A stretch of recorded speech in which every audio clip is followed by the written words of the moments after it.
Welcome to Cultivating Conservation. I'm Kelly Nichols.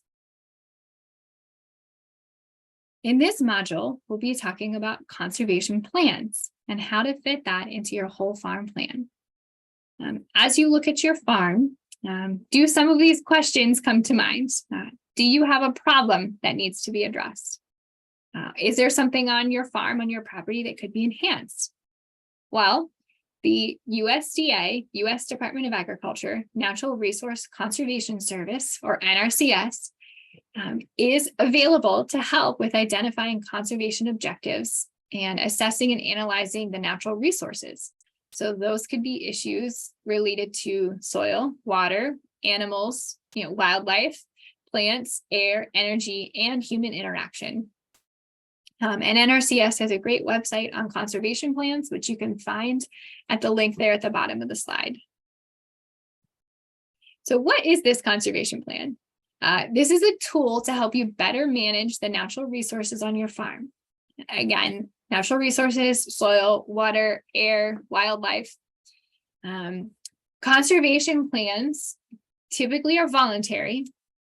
However, if you do participate in certain programs that are offered by NRCS, the Farm Service Agency or FSA, or the Soil Conservation District, sometimes those programs do require that you have a conservation plan.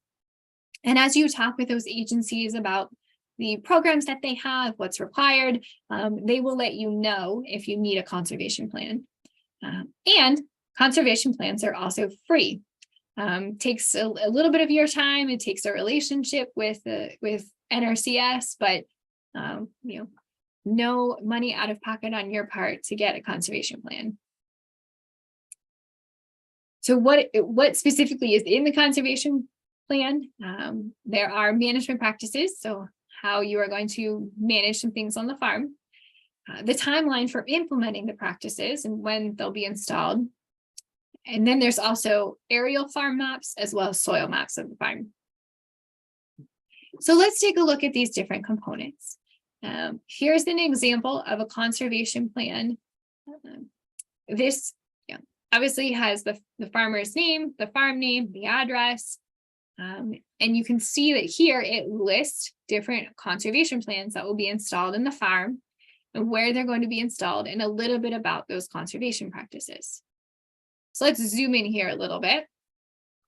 So this particular conservation plan has a conservation crop rotation practice. And crop rotation is, in this case, it says the rotation will consist of corn, soybeans, and wheat. So crop rotation means that we're not planting the same crop in the same field every year. We are rotating and putting different crops in. So on this farm, we have several fields that are listed there, 15 through 24, where we will be doing a crop rotation. The number of acres are listed there, how many months out of the year that this will be practiced, when it will be practiced or installed. And then, again, the acres and then the date. Another conservation practice, this one is for nutrient management. So we're storing the manure on the farm. That way, the manure is not going to a place where we don't want it on the farm. We can keep it over winter when we're not allowed to spread here in Maryland. And then we can spread it in an appropriate time and manner according to best management practices and good nutrient management practices, as well as the regulations. So for example, again, it lists the field and the acres there, the months, and the year when it will be installed or used.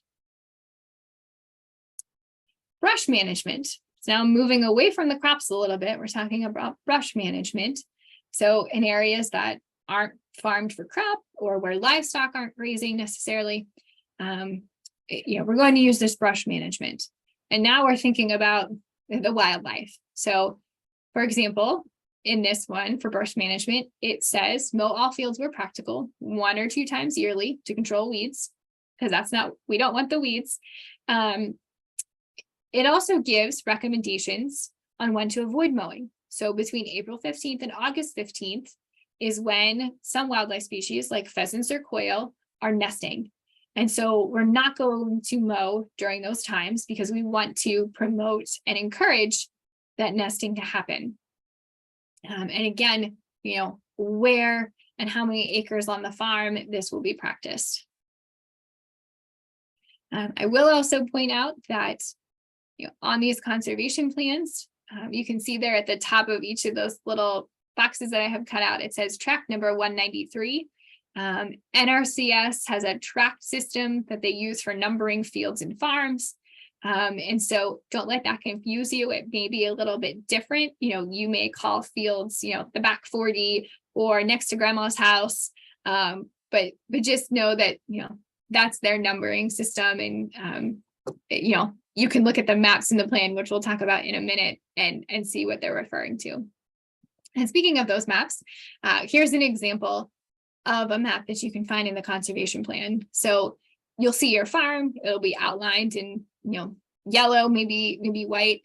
The field names will be designated. For example, we've got field P1 here at the top, which is pasture. We've got a field W, which is forest. So it's not just crop fields that are designated on the map, but it's the whole property, whether it's cropland, forested areas. You'll see there on the right side of the map, it says field HQ for headquarters. So that's designated as well. And that's where, the barn, the manure storage, the watering facility, that's where those may be located. A soil map looks very similar to the aerial map, except there's a few more details on the soil map. As you can see here, that this one in particular, there's an added layer of different colors, and there's a bunch of three letters that are stuck together. Those are the soil series. And just like we have a genus and species for different animals, different plants, we categorize soils using kind of a similar taxonomic regime. And so if you really want to nerd out about soils, you can look up what those three letters mean. They're down here at the bottom. It gives you a legend, and you can find out more information about the soil type and how prone it is to erosion, what's the depth to the water table, what's the depth to the bedrock, all kinds of fun information. So that's there. So it gives an idea or it tells you as the farmer and also the conservation plan writer what type of soils you have on the farm. And in some cases that may help to determine what conservation practice fits best in different fields or different areas of the farm. And there is a website called Soil Web Survey that you can search for. It uses this same database that's in the conservation plans, the soils database, so you can, draw a square or an area around your farm, and you can find your soils information. And again, that was called Soil Web Survey. So how do we get started with getting a conservation plan? Take a look at your farm and your property. What are the natural resources on your farm? Do I have any concerns? Do I want to help promote wildlife, nesting and that biodiversity on my farm? What crops do you plan to grow? What about runoff? What have you done to minimize runoff?